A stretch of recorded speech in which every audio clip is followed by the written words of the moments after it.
The NCAA, as you and I know it, is going bye-bye. You can wave right now. It's kind of already vanishing before your eyes, but there were two headlines that I'm going to draw your attention to in just a second that really show that process is being expedited. What if I told you something could be happening here where we all kind of win? Now, as you've noticed over the last several weeks to months, even the last couple of years, the current state of football, the current state of college football at least, is such that there are two camps forming on things like the transfer portal and NIL and even conference realignment, but more so the former two there. And those camps sound a little something like this.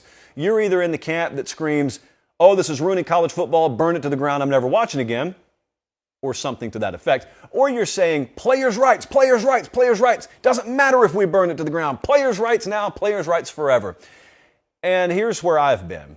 I guess kind of more leaning towards the first camp than the second camp, but I have no problem with players' rights. I also have no problem with tradition and maintaining those things about college football and college sports. I've been very vocal about that, and I would say a slight to a supermajority of the folks who watch and listen to Late Kick probably feel the same way, but there is a healthy amount of room at the table for both. Anyway, what does that have to do with the last couple of weeks? Well, here is the proposal that I have given to you over the last several months, and that is to accept a certain amount of change is inevitable. That's a good strategy for life. But in college football, if we accept that there's a certain amount of change that's just inevitable, then what we can do is we can recalibrate our thought process. That's kind of what I've done with the playoff, for example. I couldn't care less about college football playoff expansion, but if you tell me or you show me enough evidence that proves playoff expansion in some shape, form, or fashion is inevitable, well then, I don't so much fight it anymore. I just kind of recalibrate and hope for a new version of best case scenario. Well, I'm not talking about the playoffs here. I'm giving you an example of the way I've chosen to think about this. When it comes to the future of college football, you know as well as I do, because we've talked about it a lot on this show, there are a lot of folks worried out there. You are among them. I'm among them. A lot of folks who care greatly about this sport. We count all of ourselves amongst the crowd that's been worried about the future of college football. We don't like people, as I've been saying, who couldn't so much as tell you what the mascot of Arizona is, coming in and reshaping our sport for the worse, in our opinion. Those being TV executives, high-level mustaches, etc. And that's happening, but I want to direct your attention a couple of directions tonight. Redundant, I know. If I am to suggest to you that we recalibrate our expectation level to account for inevitable change, then I want you to think about two headlines this week, because there were two different headlines as media days were going on down in Atlanta that grabbed me, and they led me to believe we're a lot closer to finding a middle ground that we can all live with than anyone realizes. Because I think right now it feels like we're just teetering on the ledge, and the slightest breeze could push the entire sport down an embankment and we'll never get it back. And I'm not saying there aren't some dangers and pitfalls out there, and I'm not saying what I'm about to present will make everyone happy. If you're an Oregon State fan right now, the fact of the matter is the future does not look great. Absent, some pretty fundamental shifts in the current direction, no, I can't sell you that the future is going to be just as peachy for you as the past has been. I can't sell you on that. I wish I could. I can't. But maybe the majority of college football fans, I can sell on this. So here's the billion-dollar question that's been on the table. Remember, the camps out there. You're either for maintaining tradition or you're for players' rights, and there's not a whole lot of in-between that's presented. Well, let's talk about the in-between tonight, shall we? You and I have longed for the day where someone puts in front of us a proposal that players are able to cash in on, but also the traditions and the foundation of college football is able to be maintained and, in some cases, even restored. Now, that sounds very unicornish. Doesn't sound like it's reality. It's very utopian or idealistic in nature, right? Well, that brings me to this week's headlines. Headline number one, as we were down at Media Days, Dennis Dodd, I knew when I saw him scurrying around and he was on his iDodd all morning on Monday or Tuesday, I can't remember which one it was, I knew he had something cooking over there. And sure enough, by the end of the day, he had banged out an article, and the headline sounded a little something like this on CBSSports.com. NCAA set to support allowing unlimited transfers. Doesn't that sound like an abject, disastrous mess on the surface? I know a lot of you thought so because I saw you tweet at me. I saw you in those Instagram DMs. I saw you in the comment section. I listened to talk radio driving around Atlanta. I know what you thought. Just bookmark that for a second. Because I can tell you when we were talking to coaches that day, like I can tell you, I watched Dennis Dodd confront two coaches. Well, not confront, that's the wrong word. He presented them with that news as it was happening. So I had a pretty unique vantage point. I was able to watch Dennis tell a couple of coaches, a couple of SEC head coaches who were unaware that that was happening. He walked up to him and said, hey, do you have any comment on the NCAA and how they're about to allow unlimited transfers, or they're going to advocate for a rule that just allows unlimited transfers? And those coaches, it was like someone slapped them in the face with it. They were unaware it was happening, and I was able, for the first time, I guess, to see someone's raw initial reaction to it. It would not surprise you a great deal to find that they were less than thrilled with the concept. Now, they had more important things that day to worry about, so it's not like there was a 30-minute conversation that ensued. But I think a lot of fans felt the same way.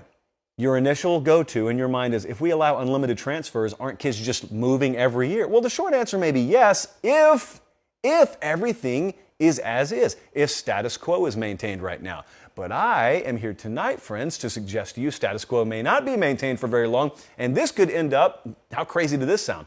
Unlimited transfers being supported by the NCAA could actually help the cause of those of us who want to maintain a traditional foundation of the sport. That makes no sense on the surface. I know it doesn't. That's why you're going to have to follow me here. Headline number 2, a little bit later in the week, and this was from ESPN, I believe. And it sounded a little something like this. Big Ten Players Group meets with Kevin Warren, Big Ten Commissioner. They demand a share of media rights revenue.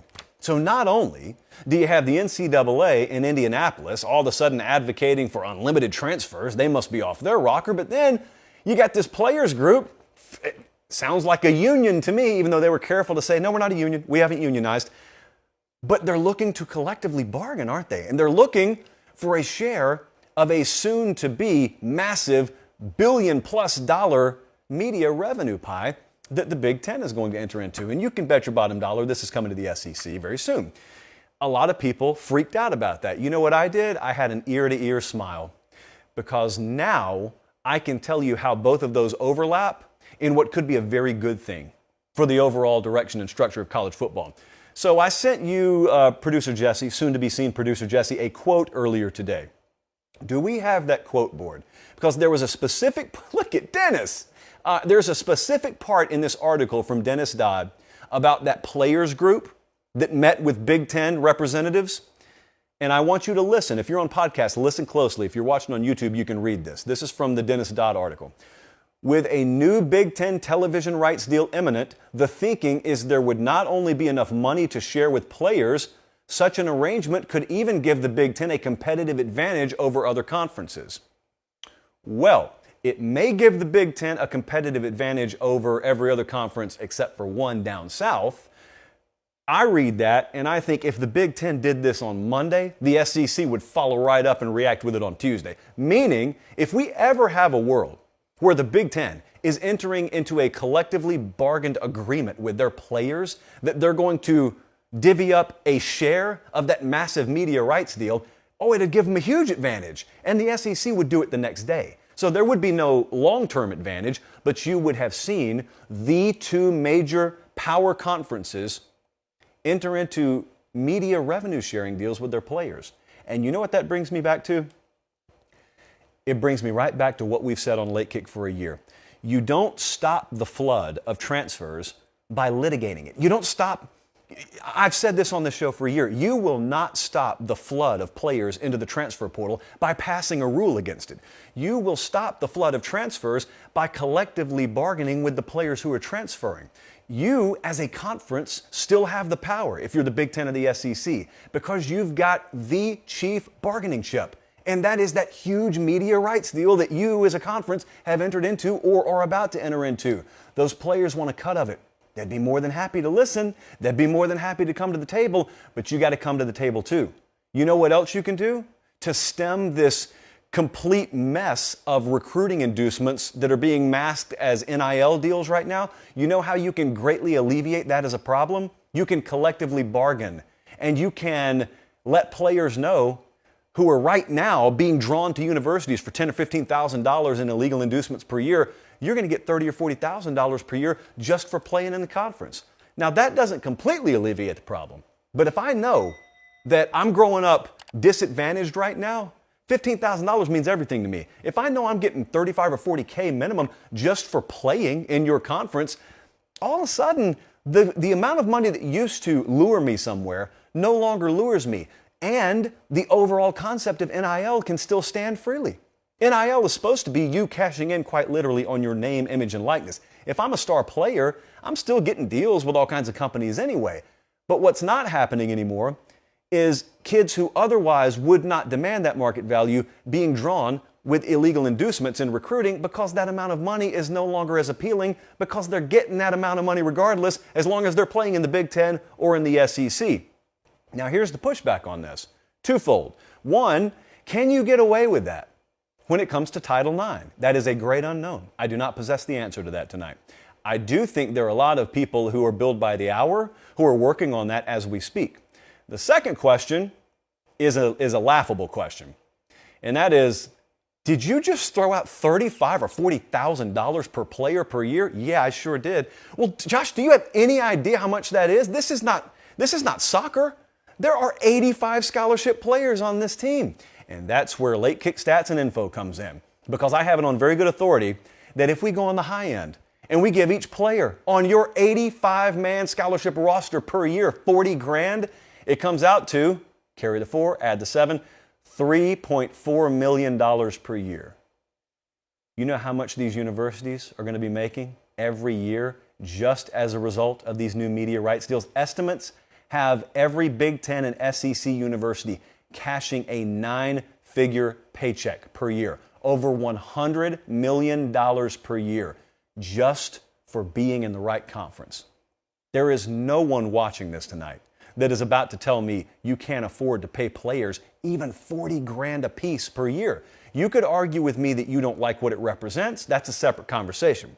But you are not going to argue with, you could even argue with me they're not worth it. They don't demand that. That's not their natural value. We could have that conversation. What I'm telling you is I'm looking to enter into a world, because I understand change is inevitable, where there's a table and there is collective bargaining going on. And you know what can happen in exchange for that $40,000 a year? Whatever figure you come up with. I just made $40,000 up. But if you are putting that on the table, you're not putting that out there condition free.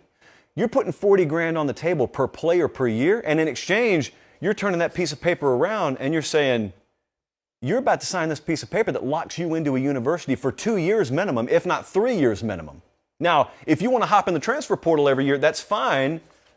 But you're not getting that cut of revenue. That's how collective bargaining works. You give and you get. It's not just ask, ask, ask. It's not demand, demand, demand. You get your demands met, and then you meet some of their demands. That's where we're headed anyway. Whether you want to uncomfortably get there, kicking and screaming over the next 5 to 10 years, or you want to do it right now, to me, is the only two questions that exist in the room. I'd just much rather get there right now. I'd much rather face reality, especially with the two power conferences that are going to have this kind of stroke at the table. I'd rather watch the Big Ten and the SEC face reality and say, look, we want to stop this flood of transfers. Let's collectively bargain with them. You know, we want to stop illegal inducements or greatly reduce them in the NIL recruiting game. Well, let's make $15,000 irrelevant because we're offering each player $35,000 or $40,000 a year as part of their cut of this media rights deal that we're signing. We can give each one of them $40,000 a year. And it's still, what in the world? We're talking about 3 to 3.5% per year of our overall take. You're making over $100 million a year. So I think this is going to happen. I have said for a year, the big player in this is, has, and always will be the ability to collectively bargain and using media revenue sharing as the carrot on the string. That's it. That's what it's going to take. So that's where we're headed. I don't know how long it's going to take to get there, but I am telling you, whereas it sounds like it's a great big mess, how else are you going to stop unlimited transfers? How else are you going to stop the NIL basic pay-for-play structure that exists in recruiting right now?